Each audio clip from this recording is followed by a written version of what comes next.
saya Farhana Izatul Humayroh dari jurusan Pendidikan Agama Islam, Fakultas Ilmu Tarbiyah dan Keguruan. Di video kali ini saya akan membahas tentang sebuah materi yang sudah disampaikan oleh para rektor. Yang pertama, saya akan membahas tentang bidang akademik dari pramateri Profesor Dr. Umi Sumbullah, MAG. Ya, kampus UIN Malang memiliki kelebihan integratif dalam keilmuan dan kelembagaan. UIN Maulana Malik Ibrahim Malang terdiri dari 7 fakultas, ada psikologi, ada humaniora, syariah, ekonomi, saintek, dan tarbiyah. Kini UIN Maliki sedang berada di tahap pengakuan internasional, reputasi internasional. Oleh karena itu, UIN Maliki sedang berbanyak event internasional, mahasiswa abroad, program studi internasional, dan lain-lainnya. Upaya internasionalisasi dilakukan dengan mendorong para dosen dan mahasiswa untuk membuat jurnal internasional. Mahasiswa diwajibkan untuk research dan publish jurnal nasional atau internasional sebagai tugas akhir untuk menaikkan predikat kampus. UIN Malang memadukan pengetahuan umum dan agama untuk membentuk karakter melalui Ma'had Al-Jami'ah dalam 1 tahun. Dan HTQ merupakan salah satu lembaga yang bisa mengembangkan bakat Anda dalam menghafalkan Al-Quran. Anda juga UIN Malik itu memiliki beberapa fakultas dan menaungi mahasiswanya seperti lembaga bahasa, di mana ada bahasa Inggris dan bahasa Arab. Lalu rumah moderasi agama beragama yang membentuk pemuda moderat, cinta bangsa dan peduli Indonesia yang tangguh.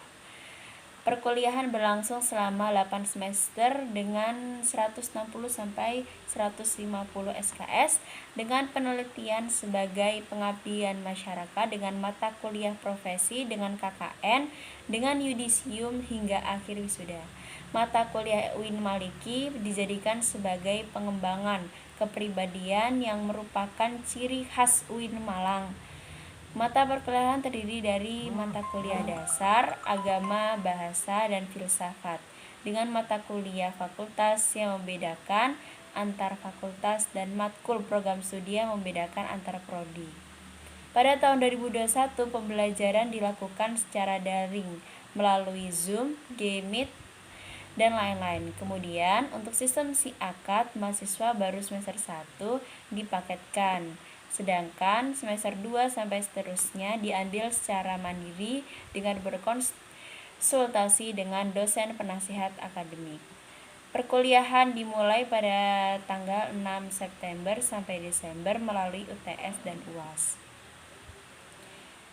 Lalu mahasiswa UIN Maliki diharapkan aktif dan dapat menjadi manusia yang bermanfaat. Ya, lulusan UIN Malang adalah bisa disebut dengan lulusan ulul albab. Khairun nasi man anfa'ahum linnas. Ya, sebaik-baiknya manusia ia adalah yang bermanfaat bagi manusia yang lain.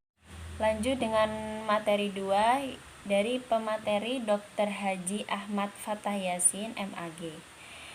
Menjadi mahasiswa di UIN Malang itu tidak gampang. Jadi kalian itu termasuk orang-orang terpilih yang bisa lolos. Maka mahasiswa baru meskipun masih perkuliahan daring, mahasiswa baru harus mengupayakan diri baik secara mental dan spiritual dalam mengikuti perkuliahan di UIN Malang. Orang-orang yang memiliki mental spiritual itu memiliki 3 indikator, yaitu berpikir ilmiah, berperilaku islami, menjadi mahasiswa yang kreatif dan terampil dalam bermasyarakat. Berpikir ilmiah yang dimaksud di sini adalah harus bisa melandasi pikiran dengan pengetahuan umum dan pengetahuan agama. Jadi pengetahuannya itu harus bisa seimbang. Lalu berperilaku Islam dengan cara terampil dengan style khas UIN Malang, yakni berpakaian islami dan tidak berambut gondrong serta berbicara sopan. UKM adalah wadah untuk memenuhi bakat mahasiswa. Jika akan lulus, mahasiswa dituntut melakukan atau mengumpulkan SKKM, yaitu Satuan Kredit Kegiatan Mahasiswa, yang akan dituangkan di SKPII Surat Keterangan Pendamping Ijazah. Hal ini didapat dari kegiatan non-akademik dan skor minimal 250 poin. Janganlah menjadi mahasiswa yang sekedar kuliah lalu pulang, namun jadilah mahasiswa yang juga aktif dalam berorganisasi. Kampus menyediakan beasiswa berupa prestasi akademik maupun prestasi non-akademik. Jika ingin menyampaikan aspirasi mahasiswa, bisa menyampaikan melalui SEMA, DEMA, HMPA, HMPS atau HMJ.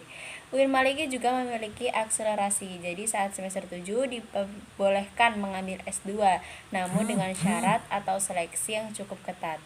Lulusan UIN Malang tidak hanya sekedar menjadi ustadz atau ahli agama, tapi juga bisa menjadi lainnya. Kita harus bangga menjadi mahasiswa UIN, karena di universitas ini kita tidak hanya diajarkan ilmu pengetahuan, namun juga diajarkan ilmu agama. Kini di Indonesia masih pandemi, kini Kota Malang levelnya sudah turun dari level 4 menjadi level 3. Jika vaksinasi terus digalakkan, maka hal ini akan segera membentuk herd immunity yang akan segera menyelesaikan masalah corona ini. Materi selanjutnya yaitu dari Kak Farhan Adi Purwosadi, yaitu dari Ketua Dewan. Organisasi DEMA adalah organisasi intrakampus yang merupakan lembaga eksekutif level universitas yang maupun fakultas pelaksana program kemahasiswaan sebagai lembaga yang mengkoordinasikan dan menginstruksi kemahasiswaan tingkat universitas.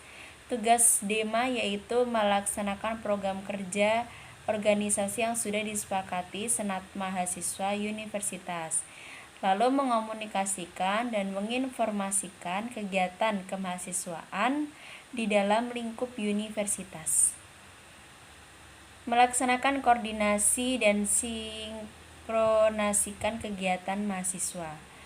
Kementerian dalam DEMA itu ada 6, yaitu Kementerian Luar Negeri, Kementerian Sosial, Hukum dan Politik, Kementerian Dalam Negeri, Kementerian Agama, Kementerian Pengembangan dan Kreativitas, Kementerian Komunikasi dan Informasi.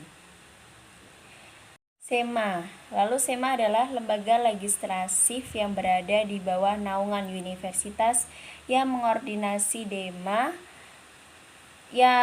UKM dan HMJ.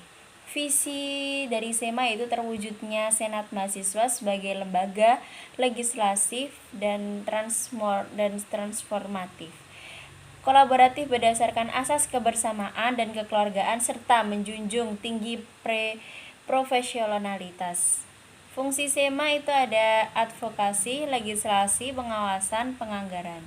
Tugas SEMA yaitu 1. Mengawasi dan mengontrol DEMA, memberikan persetujuan setiap kegiatan yang akan dilaksanakan oleh DEMA, memberikan pengesahan setiap laporan, pertanggungjawaban setelah selesai agenda, lalu memvalidasi aspirasi mahasiswa, dan yang terakhir mengesahkan peraturan DEMA. Wewenang SEMA membentuk undang-undang yang dibahas dengan presiden mahasiswa, menanggung dan mempertimbangkan segala aspirasi mahasiswa.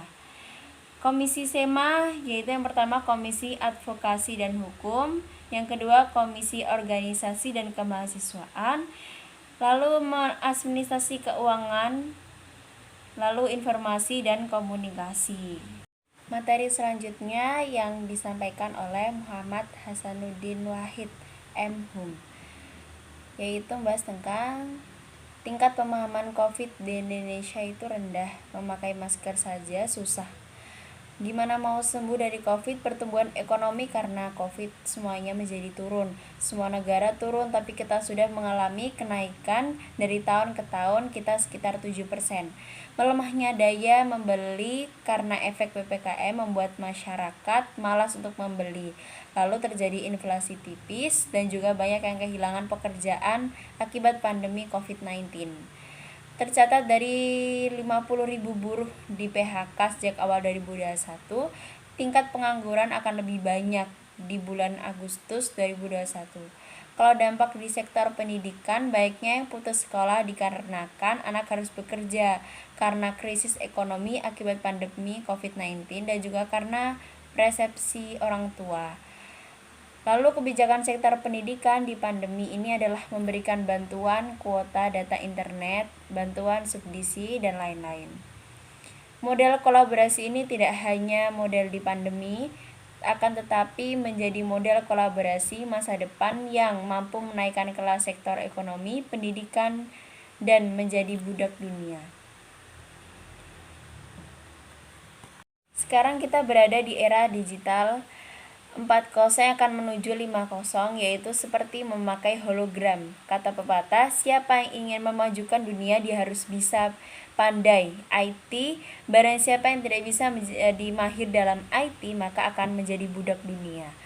3 kekuatan pengubah dunia adalah kemajuan teknologi, agama, dan pasar. Peran dan peluang UIN, arus utama pengembangan teknologi digital, link dan match dengan sektor industri, menjadi kekuatan socio teknopreneur, ekspensrum ajaran agama inklusif. Cara bekerja pada masa depan adalah munculnya jenis pekerjaan baru akibat digitalisasi dan otomatisasi.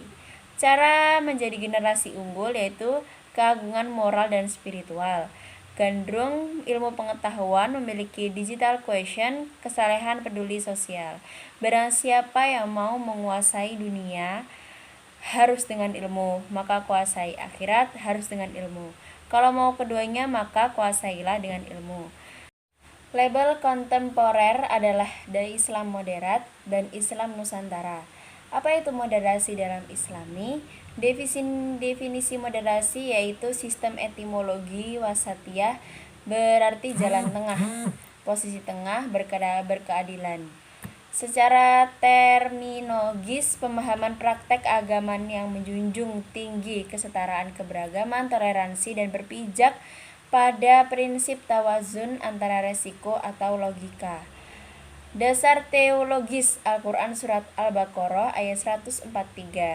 Beberapa hadis dalam Sahih Bukhari. Kenapa moderasi penting di Indonesia? Karakter Islam sebagai agama rahmatan lil alamin yang menjunjung tinggi keberadaan Islam dan keadaban Islam, harmoni inser dan antar pemeluk agama. Historitas Islam di Indonesia, lalu karakter masyarakat Indonesia yang lekat dengan kesatuan dan harmoni, ideologi bangsa Pancasila dan moto Bhinneka Tunggal Ika. Peran mahasiswa UIN Malang yaitu mahasiswa harus memerankan diri sebagai agents of change dalam menguatkan dan mengetnisasi agenda moderasi. Mahasiswa harus mengedepankan kepentingan kebangsaan dan keagamaan yang sesuai dengan prinsip moderasi. Mahasiswa UIN harus cerdas akademik, religius, dan berkebinekaan. Cukup sekian materi dari saya. Ini rangkuman yang saya dapat selama PBAK 2 hari ini. Syukron, wabillahi taufiq wal hidayah. Assalamualaikum warahmatullahi wabarakatuh.